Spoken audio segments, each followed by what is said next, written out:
And good evening. It's September 27th, 2024, and welcome to another one of our branches on the vine with the Bible Project and the Sermon on the Mount series. So, my brother Jim Wern and I, we've decided to watch these videos too, chat about them. Y'all can just listen in. So, welcome this evening to episode 8 of Sermon on the Mount. It's Wealth and Worry on the Dusty Feet.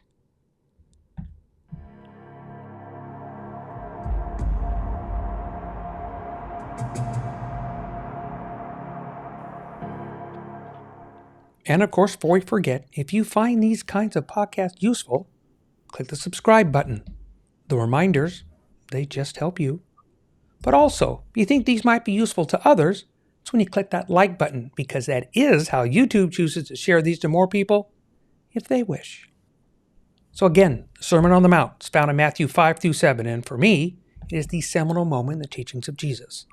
This is his most extended, his most profound, the broadest teaching that we have recorded in all of Scripture, and it covers things that we like to talk about. Yet deep down, I think we have challenges living. Sermon on the Mount, Episode 8, Wealth and Worry. There's a bit to talk about here and a bit underneath, so this will be fun, and it's probably another one of those that we find not only uncomfortable, but we tend to group things together, and it's interesting, and these two they just put them together in this one video, so the balance is different on these, scripturally speaking. The wealth section is it's 6 verses, and the anxiety is 10. So a little more in that discussion. But, okay, that said, James, what got you with this? Well, it's interesting that you say that 6 wealth, larger number of verses for anxiety. Wealth is what creates the anxiety oftentimes. So, wealth is the symptom, to the real issue kind of thing. This is one of those, like you said, we have a hard time talking about because we live in a capitalist-based country, which centers around wealth growth. And so that is, in a lot of ways, our God. And we have to be careful as believers to not follow in those footsteps. Yeah. And it's not easy. And I have seen, as I was thinking about it today, I was driving, and I thought, this is one of those passages where I see a lot of pastors hem and haw through it. Because they want to talk about how money is evil, but they also need the money for the ministry to run, so they can't say money's all bad because we need that. So how do you say it's okay, but it's not? And so it is fun to watch them navigate through this and figure out, how do we condemn this without cutting off our funding kind of thing. And it's unfortunate. That's one of the reasons I was talking to a young guy today that I got out of a vocational ministry, is because it was so focused on money. Money to take care of facilities, money to take care of people, money to take care of whatever. And I didn't want to be about the money. Yeah. And so that was my choice. Now, that's not necessarily everybody's choice and not necessarily the right choice. It was just for me. Right. That's what I wanted to do. Yeah. But I liked the way that Tim and John talked about it in terms of focusing on the over collection, the storage. And me, who I have 2 very large barn-sized sheds in my backyard full of stuff. I have closets full of stuff. And Don and I are in the process of trying to clear a lot of it out, because we realize that we've come from a poverty mentality. As a pastor, it was like, we have to be very frugal, so we need to hang on to things because we may need it down the road. And we're at this place now where we don't need all this stuff, and so we can let it go. But even, you talk about wealthy people saying, the more they get, the more they have to take care of what they've got. Right. And so they worship their stuff. Right. Poor people do the same thing. this is all we have, so we're going to make sure that this lasts as long as it can. And so both ends of the spectrum can worship the stuff just in different ways. And so we've had to kind of navigate through how do we now look at what it is in terms of how God provides. And it's been an interesting journey. There, it's not ironic, but I just want to say is that as we're taping this, we're also in the series The Chosen, and we happen to be dealing with the episodes in The Chosen where we're actually in this money struggle, this thought, what you were just talking about with the church mentality, We actually have Judas and the group working through this. Judas and Matthew are the ones that are actually in this setup that's going on, but it's that exact same thought process that Judas is dealing with. And the important, I think the point that Dallas is making is he wants to put this out there for discussion. Right. I like how the Bible Project sees videos. They're not answers. They're tips of the iceberg. They start this discussion rolling. They start the ball going. And Dallas Jenkins with The Chosen is doing the exact same thing. It's not answering questions. It's bringing up questions. It's really not there to answer. It's there to, say, hey, if, there are a couple things in the episode that we were talking about that doesn't happen anywhere. It's not, but it's one of those things. So it's interesting that we get here with this. The mentality of stuff is one of those things that we go, well, if the wealthy have it, then it's the boon and the bane, and yet those that don't have the pursuit of it, you're what you've said before. The balance, it's a scale thing. That's all. Yeah. One side or the other. Something that I'm mentioned in mine, right? I was talking about where we put our value. Okay, and this is an interesting point in Scripture. God makes it clear that some things are valuable, right? He knows that precious metals, gold and jewels, things, he understands their value. He's not there to not. They are woven into the very fabric of the tabernacle, into the building of the temple, right? Very much so, right? It's interesting that to get that, he actually had the people give it up. I thought that was a nice little touch here, and it does fit in what we're talking about. They had to give it up. What was most interesting, if you read the story, is that they eventually started giving too much. He said, whoa, we have enough to make what we need to make. We don't need any more. And this goes back to if you go ahead and read the Exodus story, right? So we don't want to go too far down a rabbi trail off to the side, but that's where we take this here. So now it's the value. From then on, everything that God talks about is not the value of the thing. It's either to replace it, meaning if you killed somebody's animal or something like that, or caused harm, or the value was always in people. And God's two highest things are value him and value others. Goes both ways. Okay, so here's where the stretch goes. This is where the uncomfortable goes with the wealth discussion.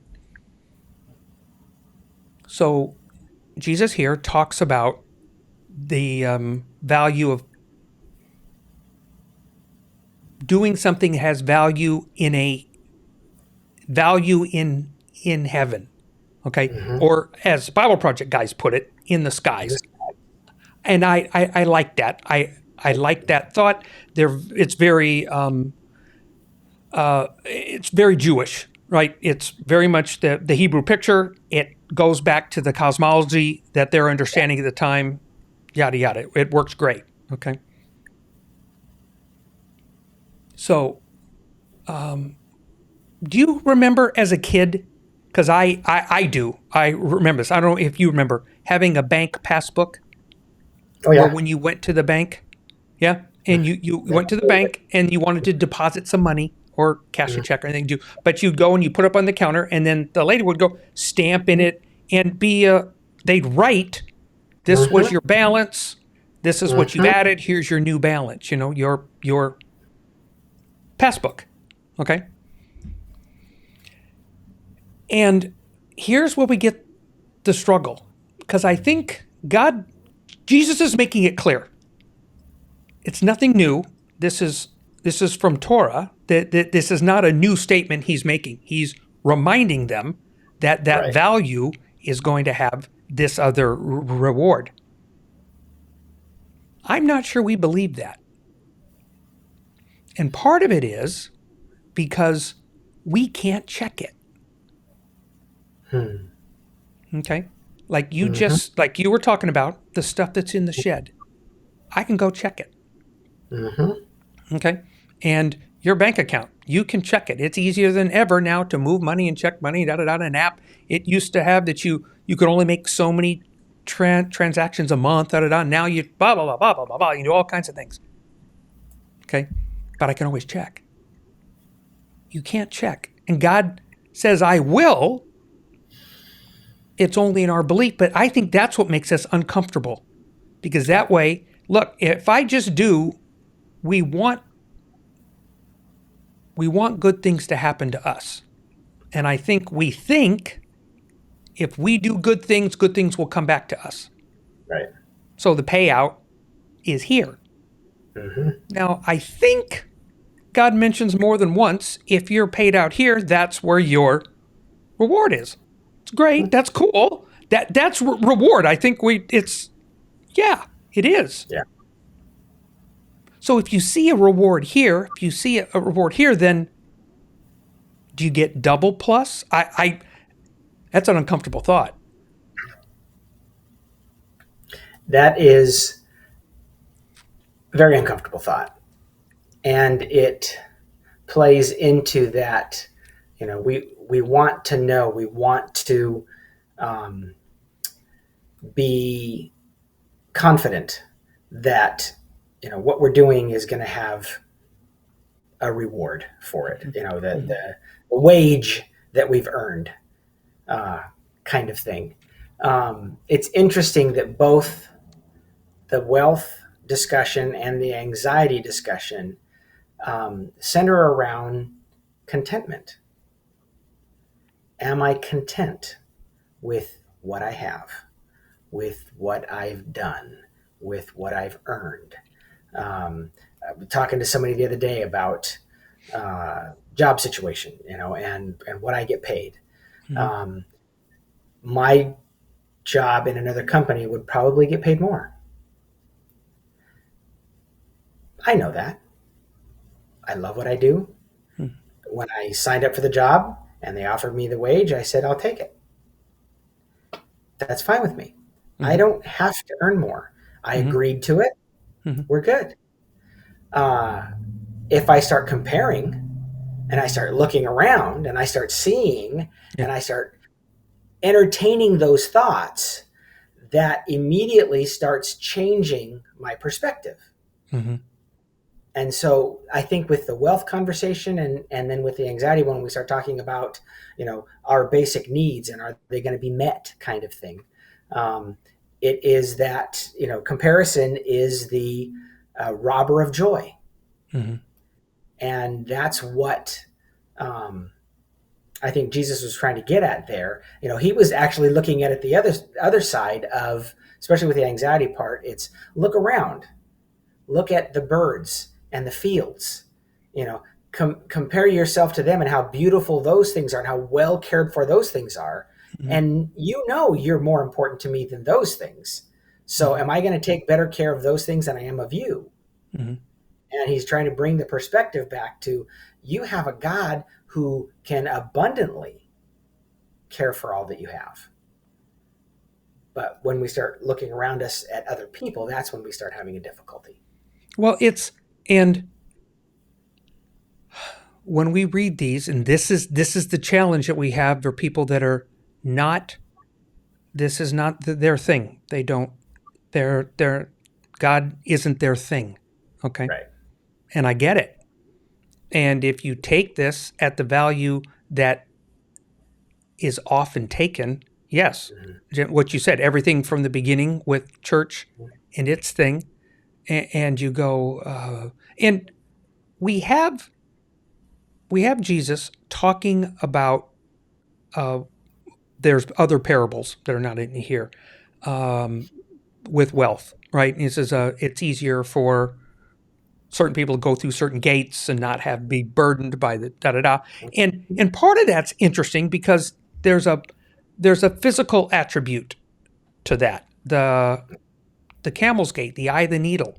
Okay, and you go, well, and we have sewing needles. We have this picture, and I go, they didn't have them like that back then. Yes, they had needles, and the eye was much bigger, still small, still to scale, right? But not in this deal. But when you look at a gate that's called that, and they go, an unladen animal gets through the gate. It can't be laden because it's too narrow. Okay, if you had the big, the backpacks they have on in Monty Python, those big, huge, backpacks. They're not going to make it through either. I mean, that kind of thing. And they're saying, can you let go of that and go through the gate? Especially if I say I'm on the other side. In other words, if I'm on the other side of this gate, and I think that's more what the teaching is about. If I'm on the other side of this gate, and I want you to come to me through this gate, what are you willing to let go of? Because like I said, you have a fully laden camel with a cart and all kinds of stuff that you like. And he said, but the value is what's going through the gate. And that would be you, right? That would be us, going through that gate. Okay.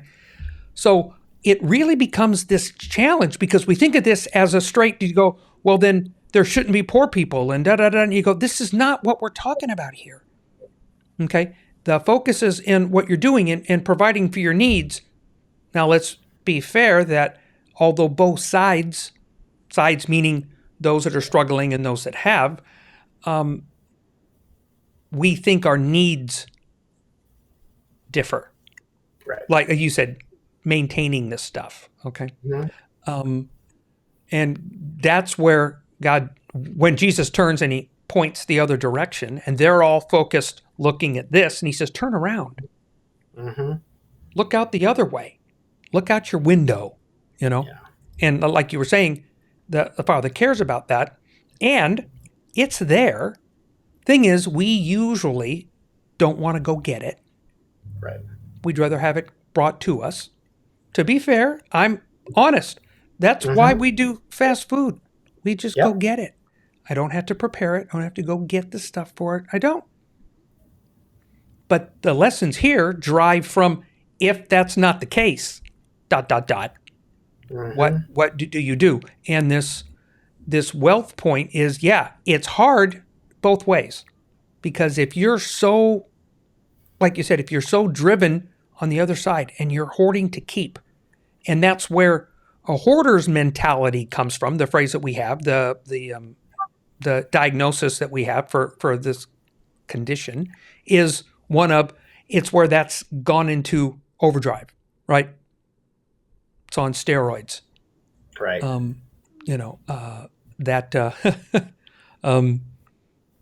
I can't let go of anything. Right. Right. And that's the same the other way. In other words, it is. It's just taking it from another side. Like you said, I don't know when I'm going to have it again, so keep this. And I get it. And it's definitely, if Jesus mentioned it then, so it was an issue then. Now, maybe they would be taking it a little differently, to be fair, because I can't sit in their context. We're kind of hosed in that way, where we are adulterated. So we can't look at this unadulterated. It doesn't work.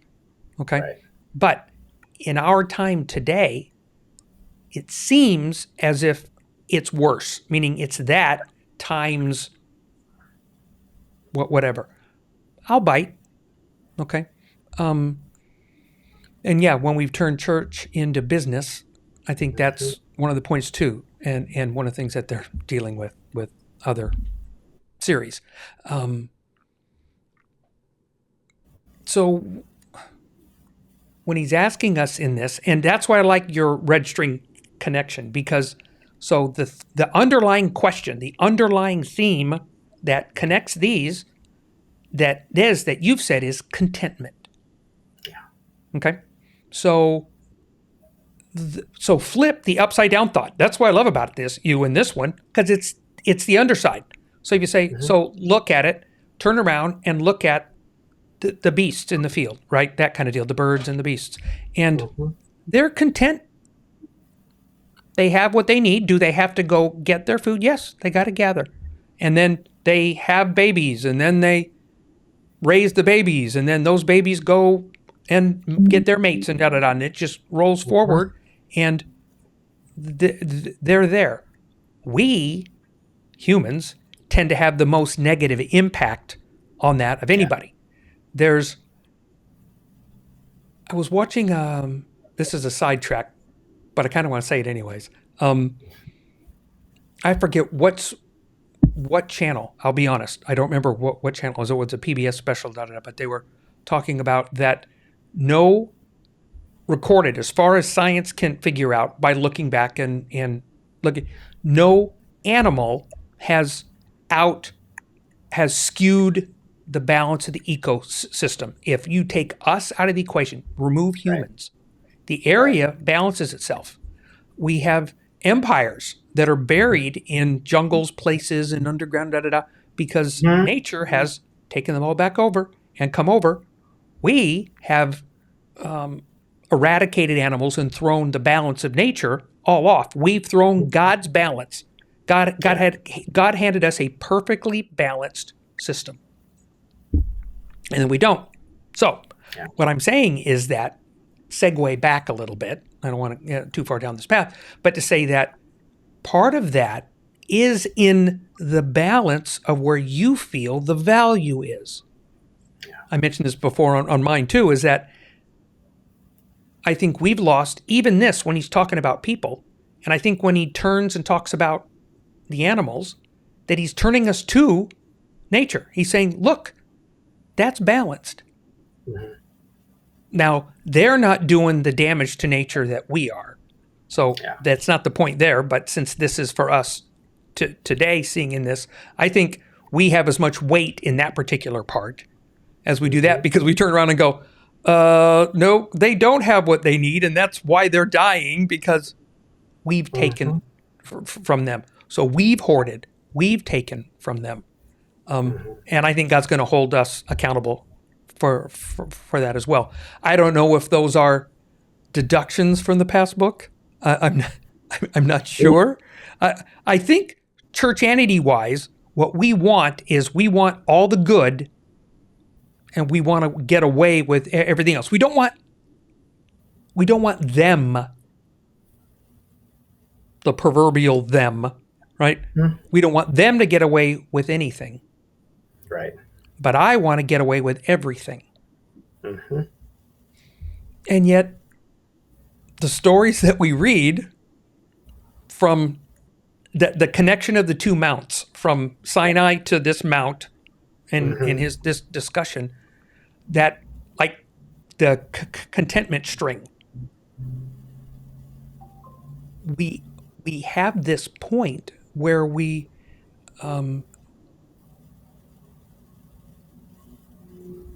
seeing God asking us those very questions about that, and which is important. Yeah. Okay, and he says that's going to do. So, how do we view contentment?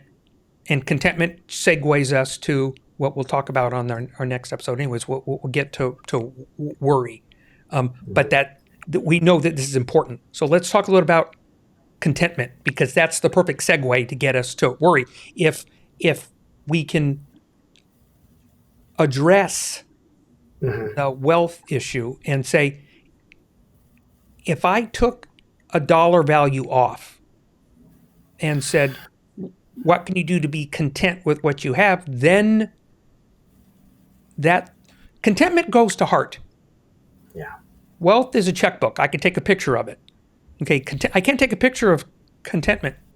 Right. I have no way to put that on a list for an insurance Right. plan that I will eventually submit to the adjuster. I can't do that. Matter of fact, none of God's value has that. There's nothing that you can have that's in God's value plane that we can put on an insurance form for an adjuster to adjudicate. None of it. Okay. He didn't even understand the ark, everything had to do with the tabernacle. It's all gone. Okay. Sadly enough, from us misappropriating things, and who knows, and we'll get people think it's hidden and stored. And I get that, but the reality is it's not there.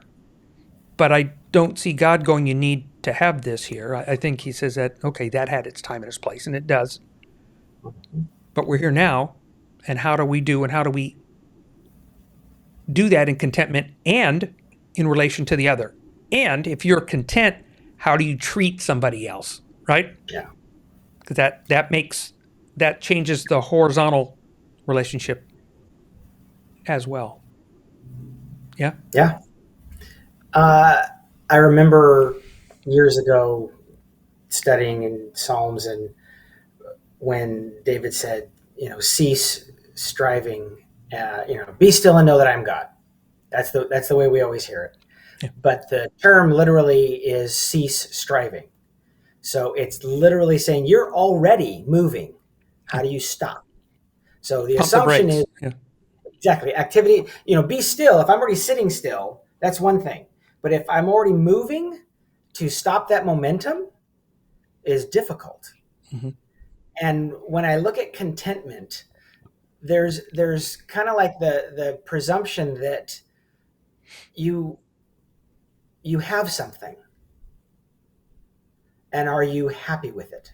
Mm-hmm. Are you satisfied with it? Mm-hmm. If somebody has nothing, it's hard to be content with nothing, because you need water, you need food, you need clothing, you need all those things. It's hard to be content with nothing. But the way this the teaching that Jesus does approaches it is God is providing. Again, the picture back to Exodus, God provided that, escape out, and provided the manna and gave everything that they needed. Literally bread and water. Yeah. Literally. In the Every garden. nutrition and water. Yeah. In the garden, he provided everything that Adam and Eve needed. And what did the enemy come in and say? Oh, you need more. Because Jesus said, you don't need that tree over there. And Satan said, oh yeah, you do. You need that. It's really good. And so how do we then look at what we have and go, it's enough. It's enough. I constantly love my wife immensely. Love that she has this incredibly generous heart, and she loves to give good gifts to people. Our grandkids, she gives gifts to them all the time.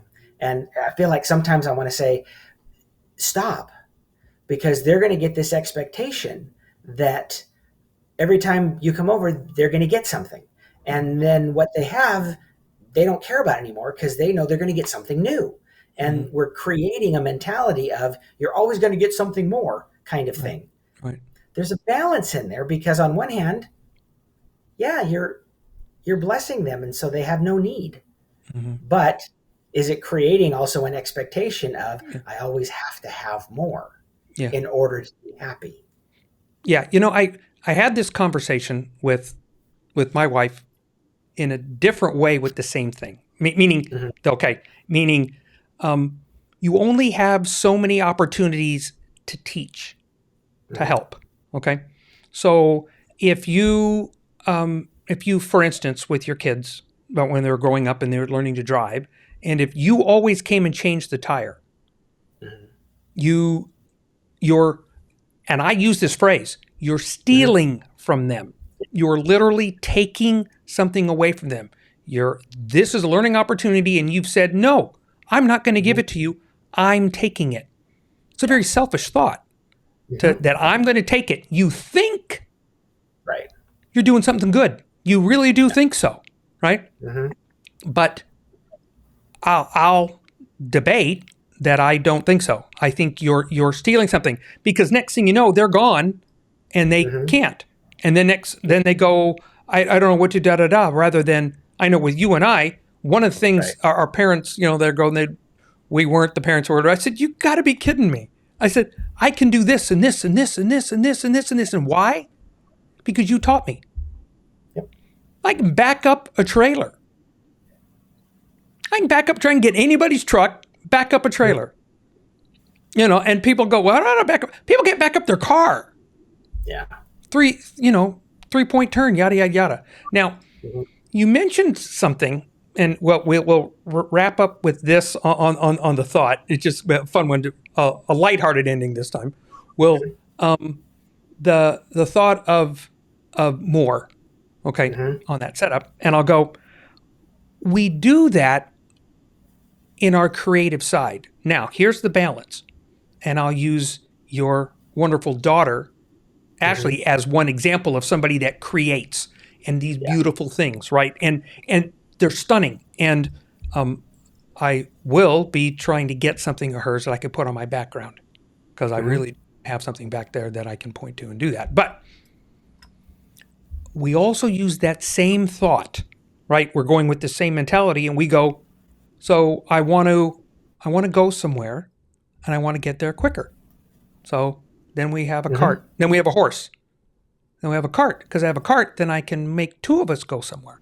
And I have two horses, so I can travel a little longer. Then eventually I get to a car, and then I want a bigger car and a faster car and a car that goes more. See? That it's the same brain set. It's the exact same thought of contentment to not. And we just have that, just like our food cooking fast and blah, blah, blah, blah. And it's an interesting thought that it's wrapped up in our fabric. We're so entwined in it. I'm out of it's a challenge. Yeah. And then we drag ourselves so far down this. I don't know if there's an out for us. I'm maybe that's why when Messiah comes back, he says, when it's gone so far and gotten so bad down to a point that's the part that we really understand, that we've lost perspective on contentment. Yeah. And with that, when we lost perspective on contentment, we raise expectations with people. And that's what we'll get to our next episode, where we're going to talk about anxiety, which is not meeting a realized expectation. That's what makes people anxious, is there's an expectation and I'm not meeting it. Yeah. So I don't know. You've frozen up a bit. So your picture has. Cut out a little. Way. Yeah, that can be internet. So, okay. So it's just one of those things to ponder. So wrap that thought up a little bit.